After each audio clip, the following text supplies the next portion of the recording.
శ్యామ్ ఇవాళ టప్పా చబుత్ర హనుమాన్ ఆలయంలో కలిగిన శివాలయంలో ఎవరో దుండగులు ప్రవేశించి ఏదైతే దుశ్చర్యకు పాల్పడ్డారో దీన్ని నేను తీవ్రంగా ఖండిస్తున్నా. ఇలాంటి చర్యలు హిందువుల మనోభావాలు కించపరచడమే ముఖ్య ఉద్దేశంగా ఎంతో ఉగ్రవాదులు చేసే చర్యని నేను తీవ్రంగా ఖండిస్తూ, మరి ఇలాంటి చర్యలకు పాల్పడితే మరి ఖబర్దార్ బిడ్డ, మరి హిందువులంతా ఏకమై ఉన్న పరిస్థితి ఇది. మరి ఎవ్వడు కూడా ఇట్లాంటి చర్యలకు పాల్పడితే మాత్రం చాలా పరిస్థితులు దారుణంగా ఉంటాయి.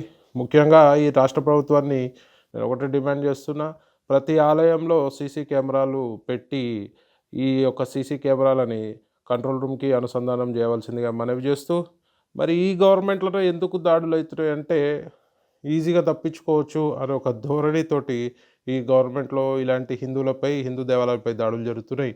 నిఘా వ్యవస్థ కూడా అట్టర్ ఫ్లాపు, ఫెయిల్యూర్గా ఉందని నేను ఈ సందర్భంగా తెలియజేస్తూ, మరి ఇప్పటికే 5-6 సంఘటనలు జరిగినాయి ఈ ఏడాదిలో కాంగ్రెస్ గవర్నమెంట్ వచ్చినాక. మరి కాంగ్రెస్ నాయకులు ముఖ్యంగా ముఖ్యమంత్రి రేవంత్ రెడ్డి గారు ఆలోచించాలి. మరి హిందువులపై దాడులు జరుగుతుంటే మీరు ఏం చేస్తున్నారు, మీ ప్రభుత్వం ఏం చేస్తుంది, మరి మీ పోలీస్ వ్యవస్థ ఏం చేస్తుంది? ఒకరు అడుగుతారు మళ్ళీ గుడి దగ్గర కాపలా ఉండాలి. గుడి దగ్గర కాపలా ఉండాల్సిన అవసరం లేదు, సీసీటీవీలు పెట్టండి. ప్రతి మందిరం దగ్గర సీసీటీవీలు పెట్టి దాన్ని కంట్రోల్ రూమ్కి అనుసంధానం చేయండి. అదే కాకుండా మీరు గుడి దగ్గర కాపలా ఉండమని మేము అడుగుతలేము. ఎవరైతే ఇట్లాంటి చర్యలకు పాల్పడరో వాళ్ళపై కఠినమైన శిక్ష, కఠినమైన చర్య తీసుకుంటే మళ్ళీ మున్ముందు ఎవడన్నా చేయాలన్నా ఆలోచించే పరిస్థితి ఉంటుంది.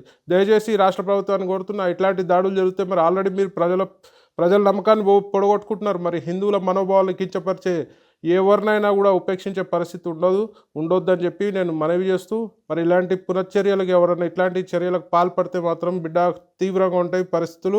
మరి హిందువులందరూ రోడ్డుపైకి వస్తే మరి తట్టుకునే శక్తి ప్రభుత్వానికి లేదు, ఎవరికి కూడా లేదని చెప్పి సందర్భంగా తెలియజేస్తూ, ఇలాంటి దాడులకు పాల్పడితే హిందువులంతా ఐకమత్యమై మరి పోరాడాల్సిన పరిస్థితి ఏర్పడుతుంది. మరి అందరూ కూడా సహనం పాటించి మరి ఇలాంటి చర్యలను పునరావృతం కాకుండా ఈ రాష్ట్ర ప్రభుత్వం చర్యలు తీసుకొని మరి హామీ ఇవ్వాలి హిందూ సోదరులకు అని ఈ సందర్భంగా తెలియజేస్తున్నాను. జై శ్రీరామ్.